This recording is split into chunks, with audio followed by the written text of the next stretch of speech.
को ज्वाइन कर लेंगे, जिसका लिंक डिस्क्रिप्शन में जो है दिया गया है। तो चलिए शुरू करते हैं आज का ये वीडियो। तो आज का जो हमारा पहला जो प्रश्न होगा वो आपका यहाँ पर पूछा गया कि लोधी वंश का संस्थापक कौन था, यानी who was the founder of the Lodhi dynasty. 4 option आपके यहाँ पर दिए गए थे और उन 4 ऑप्शन में एक ऑप्शन जो था आपका यहाँ पर option number C Bahlol Lodi का था, जो कि बिल्कुल राइट आंसर था और आने वाले शिफ्टों में यही आपका राइट आंसर होगा। इसके अलावा बहलोल लोधी की बात करेंगे तो 1451 ईस्वी में जो है सैयद वंश को हटाकर जो है लोधी वंश का यहाँ पर स्थापना इन्होंने किया। इसके अलावा वो दिल्ली के सिंहासन पर बैठने वाला पहला अफगान शासक था, तो आप इसको भी याद रखिएगा। इसके अलावा सिकंदर लोधी की बात करेंगे तो सिकंदर लोधी जो है आपका जो बहलोल लोधी था उसका पुत्र था और इस वंश का सबसे महान शासक माना जाता है और उसने जो है 1504 में आगरा शहर का स्थापना किया था, जहाँ पर अभी वर्तमान में जो है ताजमहल स्थित है। इसके अलावा इब्राहिम लोधी की बात करेंगे तो ये लोधी वंश का तो अंतिम शासक था ही था और साथ ही साथ दिल्ली सल्तनत का भी अंतिम शासक था, क्योंकि 1526 में पानीपत का पहला युद्ध हुआ था बाबर और इब्राहिम लोधी के साथ, जिसमें बाबर ने जो है इब्राहिम लोधी को हरा दिया था और इसका मृत्यु हो गया था। इसके अलावा दौलत खां लोधी की बात करेंगे तो वह पंजाब का गवर्नर था, जिसने इब्राहिम लोधी के खिलाफ बाबर को भारत पर आक्रमण करने के लिए जो है आमंत्रित किया था। तो आप इस फैक्ट को भी याद रखें। अगले प्रश्न की तरफ। अगला जो प्रश्न है कि पद्मश्री मुकुंद नायक को निम्नलिखित में जो है किस श्रेणी के लिए संगीत नाटक एकेडमी पुरस्कार 2017 से सम्मानित किया गया था। 4 ऑप्शन आपके इसी प्रकार से दिए जाएंगे, तो इसका राइट आंसर लोक संगीत जो है हो जाएगा और इनका संबंध जो है झारखंड राज्य से है, तो आप इसको भी जो है याद रखिएगा। पद्मश्री मुकुंद नायक जो है कि झारखंड के एक प्रसिद्ध जो है लोक कलाकार है, राज्य की लोक संगीत परंपराओं में अपने योगदान के लिए जाने जाते हैं। 2017 में इनको जो है संगीत नाटक एकेडमी पुरस्कार से भी सम्मानित किया गया है। अगला क्वेश्चन है कि गुजरात के कच्छ में जो है रण उत्सव आमतौर पर किस माह में शुरू होता है। तो कच्छ में एक रण उत्सव मनाया जाता है, तो उसको भी आप याद रखेंगे। इसका राइट आंसर जो है नवंबर हो जाएगा। अक्टूबर के अंत में और नवंबर के आरंभ में जो है इसका आयोजन जो है किया जाता है, तो आप इसको भी याद रखिएगा। और कब तक चलता है, तो ये आपका यहाँ पर फरवरी माह तक चलता है, इसको भी याद रखिएगा। और ये उत्सव जो है कच्छ की संस्कृति, कला, संगीत और हस्तशिल्प को जो है दर्शाता है। अगला है कि डच वैज्ञानिक विलिब्रॉड स्नेल का विज्ञान के क्षेत्र में सबसे महत्वपूर्ण योगदान कौन सा है।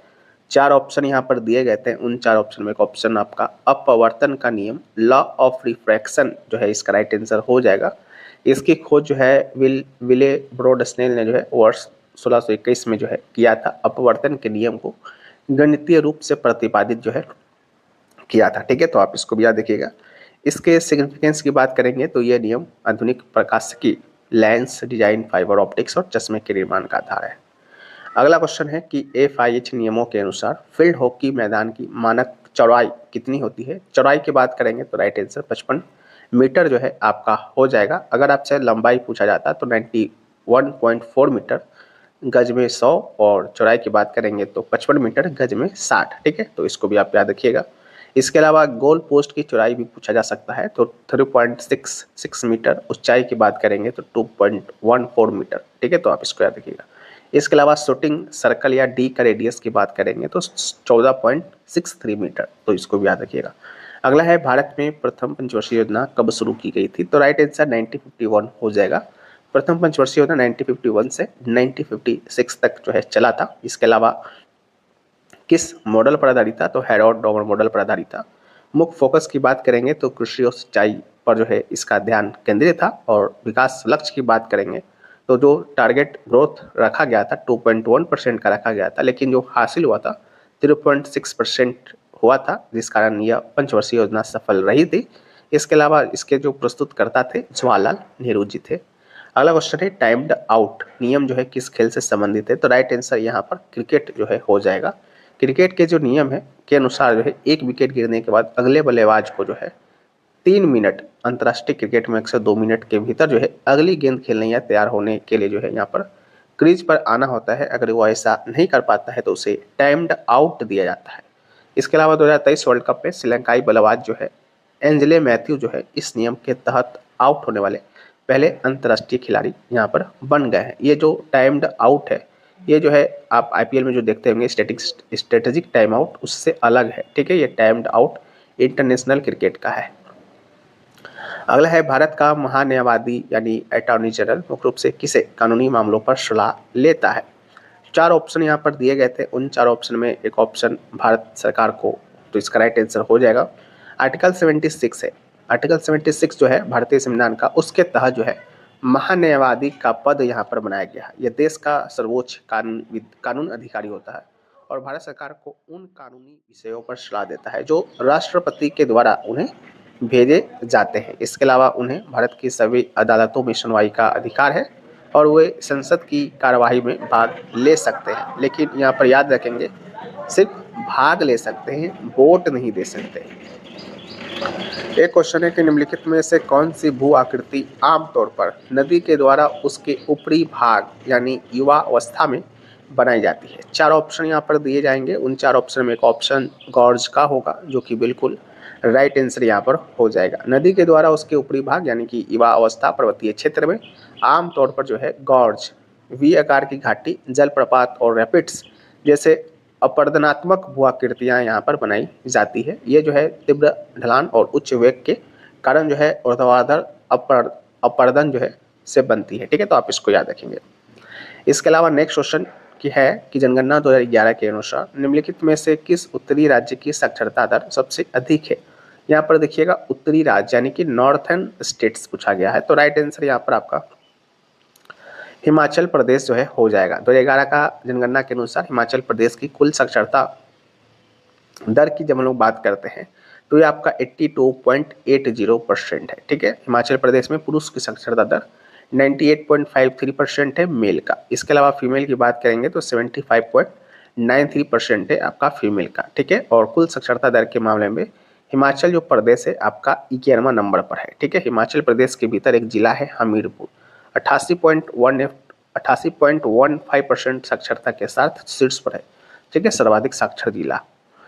अगला है द्रौपदी मुर्मू भारत के राष्ट्रपति के रूप में शपथ लेने से पहले किस राज्य की जो है राज्यपाल थी, तो राइट आंसर यहाँ पर आपका झारखंड हो जाएगा। द्रौपदी मुर्मू की बात करेंगे तो ये भारत की जो है 15वीं राष्ट्रपति है और वर्तमान में भी राष्ट्रपति जो है आपके यही हैं। पहले जो है ये आदिवासी महिला राष्ट्रपति है, तो आप इसको भी याद रखिएगा। 2015 से लेकर 2019 तक की बात करेंगे तो झारखंड की यह 9वीं जो है राज्यपाल रही हैं। ये मूल रूप से बात करेंगे तो उड़ीसा स्टेट की रहने वाली हैं। ठीक है, उड़ीसा की रहने वाली हैं और स्वतंत्र भारत में जन्मी पहली राष्ट्रपति हैं। ठीक है, तो आप इसको भी याद रखिएगा। अगला है भारत सरकार अधिनियम 1935 के द्वारा केंद्र और प्रांतों के बीच शक्तियों के विभाजन के लिए जो है कितनी सूचियां प्रदान की गई थी। ठीक है, तो इसका राइट आंसर जो है 3 हो जाएगा। जिस प्रकार से जो है आज आप लोग देखते होंगे जो आपका 7वीं जो अनुसूची है, 7वीं अनुसूची में जो है 3 प्रकार की जो है सूचियां अभी भी है। जैसे कि एक आपका यहाँ पर राज्य सूची है, एक आपका यहाँ पर श्रम सूची है, एक आपका यहाँ पर समवर्ती सूची है। उसी प्रकार से जो है आपका यहाँ पर 1935 का जो आपका अधिनियम आया था, भारत सरकार का अधिनियम, उसमें भी जो है 3 सूचियाँ था, जिसमें आपका संघीय सूची यानी कि फेडरल लिस्ट था जिसके केंद्रों के लिए था, जिसमें रक्षा विदेश मामले आदि। एक था प्रांतीय सूची यानी कि प्रोविजनल लिस्ट यानी प्रांतों के लिए पुलिस, शिक्षा, कृषि आदि। एक यहाँ पर समवर्ती सूची था यानी दोनों के लिए आपराधिक कानून विभाग। ठीक है, तो सेम आज के 7वीं अनुसूची के लगभग। अगला है भारतीय राष्ट्रीय कांग्रेस के किस अधिवेशन के दौरान जो है भारत छोड़ो प्रस्ताव पारित किया गया था।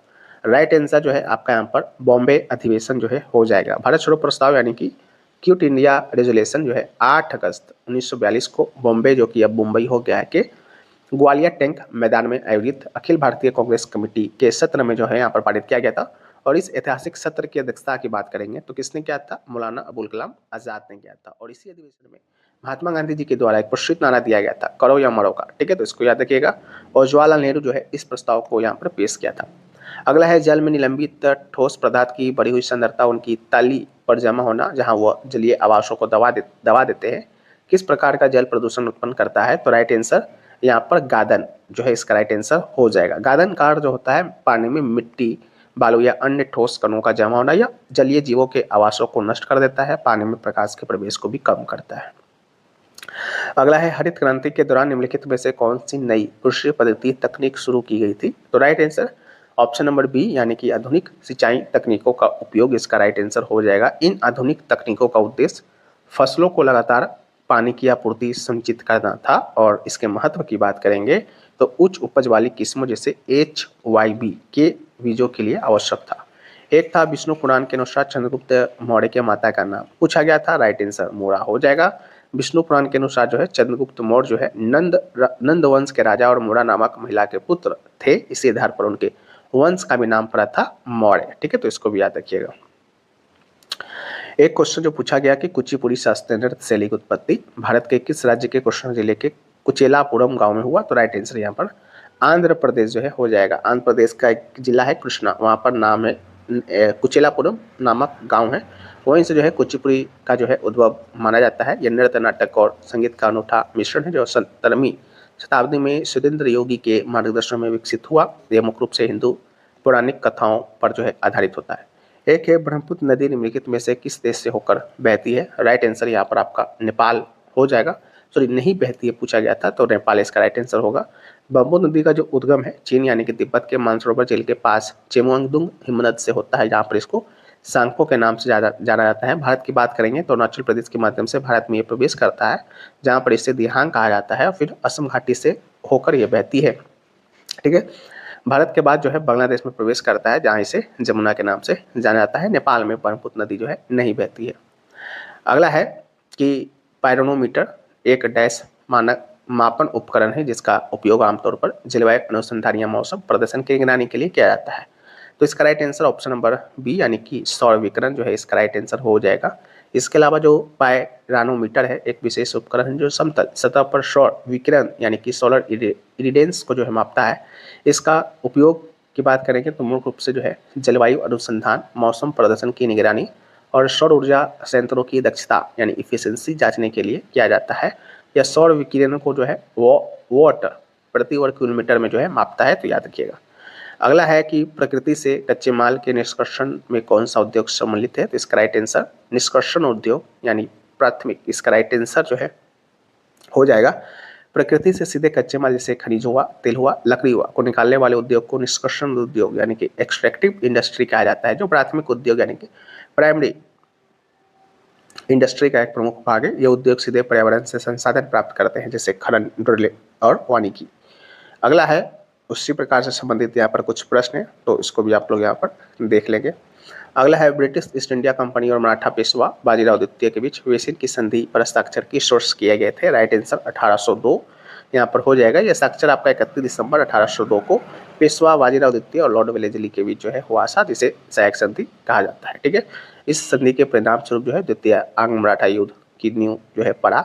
अगला है गणतंत्र दिवस 2026 की परेड में किस अंतर्राष्ट्रीय संगठन देश की सैन्य टुकड़ी ने पहली बार भारतीय सेना के साथ मार्च किया था, राइट आंसर जो है यूरोपीय संघ यहाँ पर हो जाएगा। तो 26 की गणतंत्र दिवस परेड में पहली बार जो है यूरोपीय संघ की एक टुकड़ी ने भाग लिया। इस दल में EU यूरोपीय संघ सैन्य स्टाफ और EU नौसेना बल के झंडे ले जाने वाले 4 ध्वजवाहक यहाँ पर शामिल थे। ठीक है, एक क्वेश्चन था कि निम्नलिखित में से कौन सा भारत में मानवाधिकारों के उल्लंघन की शिकायतों की जांच करने के लिए उत्तरदायी नहीं है, नहीं पूछा गया था, तो राइट आंसर अंतर्राष्ट्रीय मानवाधिकार आयोग इसका राइट आंसर हो जाएगा। अंतर्राष्ट्रीय मानवाधिकार आयोग की बात करेंगे तो ये आपका वैश्विक संगठन है, व्यक्तिगत देशों जैसे भारत के भीतर मानवाधिकारों के उल्लंघन की प्रत्यक्ष जांच करने या घरेलू कानून लागू करने का अधिकार क्षेत्र नहीं रखता है। इसका मुख्य कार्य अंतर्राष्ट्रीय स्तर पर जो है वकालत और जागरूकता फैलाना है। अगला है भारत में कोयला खदानों का राष्ट्रीयकरण किस समय अवधि में हुआ, तो राइट आंसर 1971 टू 1975 आपका राइट आंसर हो जाएगा। ठीक है, 1971 से 1972 में जो है राष्ट्रीयकृत एक्ट आया था, इमरजेंसी प्रोविजन एक्ट 1971। इसके अलावा गैर कोकिंग कोयला के लिए जो है 1 मई 2073 को राष्ट्रीयकृत हुआ था। इसके अलावा 1975 में कोल इंडिया लिमिटेड CIL की स्थापना भी यहाँ पर किया गया। अगला है कि क्रमशः 2 kg और 3 kg द्रव्यमान वाली दो वस्तुएं जैसे A और B को अलग अलग ऊंचाई से गिराया जाता है। धरातल को स्पर्श करने में A को 5 सेकंड, B को 3 सेकंड लगते हैं। उनकी उस गतिज ऊर्जा का अनुपात कितना है जिससे वो धरातल से टकराते हैं, तो राइट आंसर 50/27 इसका राइट आंसर हो जाएगा। यहाँ पर फॉर्मूला दिया गया है, इसको आप लोग याद रखिएगा, kinetic energy equal to 1/2 mv²। ठीक है, इसी से जो है सारा आपका यहाँ पर जो है बन जाएगा। अगला है कि भारत सरकार के द्वारा 20 जून 2020 को शुरू किए गए गरीब कल्याण रोजगार अभियान के तहत प्रवासी श्रमिकों को कितने दिनों का गारंटीकृत रोजगार प्रदान करने का लक्ष्य रखा गया था, राइट आंसर 125 दिन जो है आपका हो जाएगा। भारत सरकार ने कोविड-19 के दौरान प्रवासी मजदूरों को रोजगार देने के लिए 20 जून 2020 को जो है गरीब कल्याण रोजगार अभियान का शुभारंभ किया। इस अभियान के तहत 116 जिलों में 125 दिनों के लिए 25 कार्यों पर ध्यान केंद्रित करते हुए रोजगार प्रदान किया गया। एक था पंडित दलचंद शर्मा, निम्नलिखित में से किस घराने का एक प्रख्यात पखावज वादक है? तो इसका राइट आंसर नाथ द्वारा घराना इसका राइट आंसर हो जाएगा। पंडित दलचंद शर्मा की बात करेंगे तो उनका संबंध नाथ द्वार घराने से है, जो पखावज वादन की अपनी विशिष्ट परंपराओं के लिए जाने जाते हैं। यह घराना राजस्थान के नाथ द्वारा मंदिर शहर और वहाँ की वैष्णव भक्ति संकेत परंपराओं से गहराई से जुड़ा हुआ है। ठीक है। एक है कि मार्च 2023 में उमा हट लोक नृत्य कला में उनके योगदान के लिए जो है किसे पद्मश्री से सम्मानित किया गया था? रानी मचैया इसका राइट आंसर हो जाएगा। Rani Machaiah is renowned Korava folk dancer from Karnataka, often referred to as the Umakanth की रानी, यानी कि क्वीन ऑफ उमाकंठ भी जो है इन्हें कहा जाता है, रानी मचैया को। एक था बेकिंग उद्योग में ब्रेड और पेस्ट्री बनाने के लिए जो है किस कार्बनिक लेवनिंग एजेंट ऑर्गेनिक लेवेनर का उपयोग किया जाता है? राइट आंसर जो है आपका यहाँ पर ईस्ट हो जाएगा। इसका वैज्ञानिक नाम जो है आप याद रखिएगा, इसे बेकर का खमीर भी कहा जाता है। यह जो है शर्करा को कार्बन डाइऑक्साइड और इथेनॉल में बदलकर आटे को फुला देता है। इसका उपयोग ब्रेड, पेस्ट्री और केक को हल्का और मुलायम बनाने के लिए किया जाता है। अगला है भारतीय संविधान का कौन सा अनुच्छेद जो है राज्य को काम की न्याय संगत और मानवीय स्थितियों को सुरक्षित करने और मातृत्व राहत के लिए प्रदान करने का निर्देश देता है? राइट आंसर जो है आर्टिकल 42 इसका राइट आंसर हो जाएगा। Article 42 of the Indian constitution part 4 DPSP mandates that the state shall make provision for securing just and humane condition of work and for maternity relief. It directs the state to ensure a dignified working environment, protecting workers from exploitation and providing necessary health benefits, particularly to women. ठीक है, तो आप इसको याद रखिएगा। अगला है पूर्व क्रिकेटर रोजर बिन्नी ने जो है किस देश के लिए क्रिकेट खेला था? तो राइट आंसर है अपना देश भारत हो जाएगा। पूर्व क्रिकेटर रोजर बिन्नी की बात करते हैं तो भारत के लिए जो है क्रिकेट जो है खेलते थे। वो 1983 क्रिकेट विश्व कप विजेता भारतीय टीम के एक अहम सदस्य थे और टूर्नामेंट में सबसे अधिक 18 विकेट लेने वाले गेंदबाज थे। अगला है निम्नलिखित में से किस शास्त्रीय नृत्य में जो है पुंग को सबसे महत्वपूर्ण वाद्य यंत्र के रूप में उपयोग किया जाता है? तो इसका राइट आंसर मणिपुरी शास्त्रीय नृत्य, जो कि मणिपुर का एक शास्त्रीय नृत्य है। इसके अलावा पुंग की बात करेंगे तो पारंपरिक ढोल यानी ड्रम है, जो मणिपुरी नृत्य संकीर्तन परंपरा की आत्मा है। पुंग चोलम की बात करेंगे तो एक मणिपुरी नृत्य रूप है, तो पुंग चोलम के बारे में भी आप याद रखेंगे। अगला है ऋग्वेद में गंगा नदी का उल्लेख कितनी बार हुआ? तो राइट आंसर एक बार हुआ। तो ऋग्वेद में गंगा नदी का उल्लेख केवल एक बार में हुआ है। ऋग्वेद में 10 मंडल है, 75 सूक्त है, तो आप 10 तो 75 सूक्त है। ठीक है, तो आप इसको भी याद सॉरी ऋग्वेद में जो है 10 मंडल है और 1028 सूक्त है। यह पारंपरिक वैदिक काल में सिंधु सरस्वती की तुलना में इसके महत्व को दर्शाता है। ठीक है। अगला है योजना आयोग में भारत की प्रधानमंत्री की भूमिका का पूछा गया कि क्या भूमिका थी? तो पदेन अध्यक्ष जो है हुआ करते थे। योजना आयोग 1950 में स्थापित हुआ था, 2014 में डिजोल्व कर दिया गया था। एक गैर संवैधानिक संस्था था जिसमें प्रधानमंत्री पदेन अध्यक्ष के रूप में कार्य करते थे। वर्तमान में जो है नीति आयोग इसके स्थान पर स्थापित किया गया था, उसमें भी जो है प्रधानमंत्री की जो है यही भूमिका है, तो आप इसको याद रखेंगे। एक है कि निम्नलिखित में से किस भारतीय नेता को जो है फ्रंटियर गांधी के नाम से जाना जाता है? राइट आंसर खान अब्दुल गफ्फार खान इसका राइट आंसर हो जाएगा। खान अब्दुल गफ्फार खान जो है फ्रंटियर गांधी या सीमांत गांधी के नाम से जाने जाते हैं। उन्होंने महात्मा गांधी के अहिंसक सिद्धांतों का पालन करते हुए जो है उत्तर पश्चिम सीमांत प्रांत में खुदाई खिदमत कर आंदोलन का जो है इन्होंने नेतृत्व किया था। अगला है भारतीय संविधान के किस भाग में किस अनुच्छेद में मौलिक अधिकारों का वर्णन किया गया है? राइट आंसर मौलिक अधिकारों का वर्णन अनुच्छेद 12 से 35 में भाग 3 में किया गया है। कल भी हम लोगों ने डिस्कस किया था। 6 प्रकार के मौलिक अधिकार वर्तमान में आपके पास है, जिससे समानता का अधिकार अनुच्छेद 14 से 18 तक में है, स्वतंत्रता का अधिकार अनुच्छेद 19 से 22 में है, शोषण के विरुद्ध अधिकार अनुच्छेद 23-24 में है, धर्म की स्वतंत्रता का अधिकार 25 से 28 में है, संस्कृति को शिक्षा संबंधी अधिकार जो है आपका अनुच्छेद 29 से 30 में है, और संवैधानिक उपचारों का अधिकार जो है आपका अनुच्छेद 32 में है, जिसे कि संविधान का आत्मा भी कहा जाता है बाबा साहेब भीमराव अंबेडकर के द्वारा। और आज 14 अप्रैल है जहां और बाबा साहेब भीमराव अंबेडकर की आज जयंती भी है। ठीक है, तो आप इसको याद रखिएगा। अगला है पृथ्वी के वायुमंडल की किस परत में लगभग सभी मौसमी घटनाएं घटित होती है? राइट आंसर क्षोभमंडल यानी ट्रोपोस्फेयर यहाँ पर हो जाएंगे। पृथ्वी के वायुमंडल का वह क्षेत्र जहाँ मौसमी घटनाएं बादल वर्षा तूफान घटित होती है उसे जो है क्षोभ मंडल कहा जाता है। वायुमंडल की सबसे निचली परत है जो सतह से लगभग 8 से 18 किलोमीटर तक फैली होती है। इसमें वायुमंडल का अधिकांश जल वाष्प मौजूद होता है। और यही सेम प्रश्न आपका है एसएससी सीएचएसएल का जो मेंस हुआ है कल परसों तरसों में, वहां पे भी जो है पूछा गया था मेन सेम टू सेम प्रश्न। अगला है कि किस राज्य सरकार ने जो है 1995 में शास्त्रीय नृत्य के क्षेत्र में जो है संताला नाट्य सिद्धि पुरस्कार की शुरुआत की। तो राइट आंसर यहाँ पर कर्नाटक हो जाएगा। ठीक है, कर्नाटक राज्य सरकार के द्वारा जो है किया गया था, जो होयसल रानी शांतला देवी को यहाँ पर समर्पित है। अगला जो प्रश्न है वो पूछा गया कि भारत में नियोजन का केंद्रीय उद्देश्य क्या था। ठीक है, यानी कि what was the central objective of planning in India. Right answer विकास प्रक्रिया की शुरुआत करना इसका राइट आंसर था। इसके अलावा आत्मनिर्भरता भी था, गरीबी उन्मूलन भी था और आर्थिक समानता भी था। अगला है कि निम्नलिखित में से कौन सा मौर्यकालीन पुरातात्विक स्थल लकड़ी के कटघरे के अवशेषों से संबंधित है। तो राइट आंसर बुलंदी बाग इसका राइट आंसर हो जाएगा। बुलंदी बाग जो है पाटलिपुत्र आधुनिक पटना का एक हिस्सा है, जहां खुदाई के दौरान लकड़ी के विशाल बाड़े या कटघरे के अवशेष मिले थे, जो इस बात की पुष्टि करता है कि मौर्य काल में जो है शहर की सुरक्षा के लिए लकड़ी की दीवारों का उपयोग यहाँ पर किया जाता रहा था, जैसा कि मेगास्टेज है अपने विवरण इंडिका में जो है बताया है। ठीक है, तो आप इसको याद रखेंगे। अगला है अर्थव्यवस्था में क्राउडिंग आउट प्रभाव का मुख्य कारण क्या है। तो इसका राइट आंसर जो है ऑप्शन नंबर बी, यानी कि उच्च ब्याज दरों के कारण निजी निवेश में कमी, इसका राइट आंसर जो है हो जाएगा।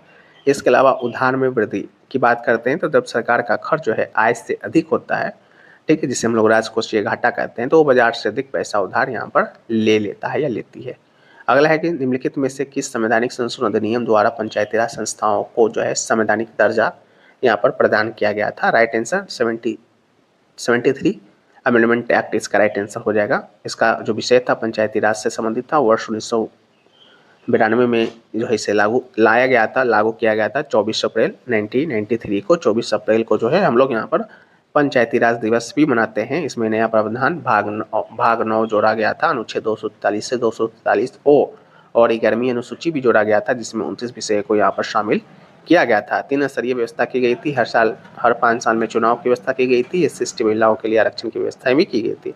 इसके अलावा 74वां संविधान संशोधन जो है आपका नगर पालिकाओं से संबंधित है, तो आप इसको भी यहाँ पर याद रखेंगे। अगला है रामनंद वीरागमन निम्नलिखित में से किस वाद्य से जुड़े हुए थे। राइट आंसर मृदगम जो है आपका यहाँ पर हो जाएगा। रामनंद वीरागमन जो है प्रसिद्ध दक्षिण भारतीय मृदगम वादक थे। वे कर्नाटक संगीत शैली में अपनी महारत योगदान के लिए जाने जाते थे। अगला है कि निम्नलिखित में से किस पंचवर्षीय योजना को महालनोबिस योजना के नाम से जाना जाता है। राइट आंसर द्वितीय पंचवर्षीय योजना आपका यहाँ पर हो जाएगा, जो कि 1956 से 61 तक में चला था, जो कि प्रसिद्ध सांख्यिकीविद प्रशांत चंद्र महालनोबिस के मॉडल पर जो है आधारित था। इसका मुख्य उद्देश्य जो है भारी उद्योगों का विकास और तीव्र औद्योगिकरण था। अगला है रंगराजन समिति निम्नलिखित में से जो है किससे संबंधित है। तो राइट आंसर गरीबी का आकलन जो है इसका राइट आंसर हो जाएगा। इस समिति का जो गठन जो है 2012 में योजना आयोग के द्वारा जो है किया गया था, और इसके अध्यक्ष जो है भारतीय रिजर्व बैंक के पूर्व गवर्नर डॉक्टर सी रंगराजन थे। इसका उद्देश्य की बात करेंगे तो सुरेश तेंदुलकर समिति के द्वारा सुझाई गई गरीबी मापने की विधि की समीक्षा करना था और एक नई पद्धति का विकास करना था। मुख्य सिफारिशें की बात करते हैं तो समिति ने जो है उपभोग व्यय के आधार पर गरीबी रेखा तय की। ग्रामीण क्षेत्रों के लिए 972 प्रति व्यक्ति प्रतिमाह और शहरी क्षेत्रों के लिए जो है 1407 प्रति व्यक्ति प्रतिमाह की सीमा जो है निर्धारित की गई। प्रतिदिन के आधार पर यह खर्च ग्रामीण क्षेत्रों में 32 और शहरी क्षेत्रों में 47 था। ठीक है, तो याद रखिएगा। अगला है चाप चारकुट महोत्सव, जो सुनहरी फसल की प्रत्याशा में मनाया जाता है, मुख्य रूप से किस राज्य का त्यौहार है। राइट आंसर जो है मिजोरम आपका यहाँ पर हो जाएगा। चाप चारकुट मिजोरम का सबसे प्रमुख और पुराना वसंत महोत्सव है, जो मार्च में खेती के लिए जंगल साफ करने के बाद मनाया जाता है। यह मिजो समुदाय की एकता, समृद्धि और सांस्कृतिक विरासत का जो है प्रतीक है।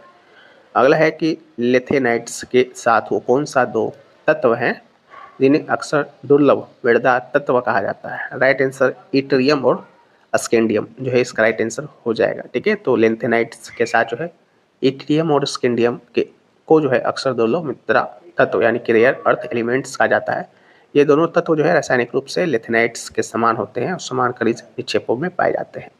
अगला है निम्नलिखित में से कौन सा धर्म जो है चीन में सबसे अधिक लोगों के द्वारा मनाया जाता है। तो राइट आंसर बौद्ध धर्म हो जाएगा। ठीक है, चीन में बौद्ध धर्म का सबसे बड़ा और सबसे अधिक प्रचलित संगठित धर्म है। यह हान राजवंश के दौरान चीन में आया था और वर्तमान में चीन की लगभग 15 से 18% जनसंख्या इसका पालन जो है करती है। अगला है रोपी, जो है किस राज्य का एक लोकप्रिय लोक नृत्य है। राइट आंसर यहाँ पर अरुणाचल प्रदेश हो जाएगा। रोपी की बात करेंगे तो अरुणाचल प्रदेश का पारंपरिक लोकप्रिय लोक नृत्य है। यह नृत्य मुख्य रूप से अरुणाचल प्रदेश की आदि और गालो जनजाति के द्वारा सामाजिक समारोह, सामुदायिक कार्यक्रमों और त्योहारों के दौरान किया जाता है। यह नृत्य अरुणाचल की समृद्ध संस्कृति विरासत का जो है हिस्सा है। ठीक है, तो याद रखेंगे। अगला है कि समसूत्री विभाजन के बारे में निम्नलिखित में से गलत कथन का चयन करना था। तो राइट आंसर जो है आपका होगा गलत कथन। तो संतति कोशिकाओं में जो है गुणसूत्रों की संख्या जनक कोशिका की तुलना में आधी होती है, ये आपका गलत है। आधी नहीं होती है, समान संख्या जो है आपका होता है। ठीक है, तो समसूत्री विभाजन यानी मिटोसिस में जो है गुणसूत्र संख्या समान रहती है, गुणसूत्रों की संख्या आधी होना अर्धसूत्री विभाजन की विशेषता है।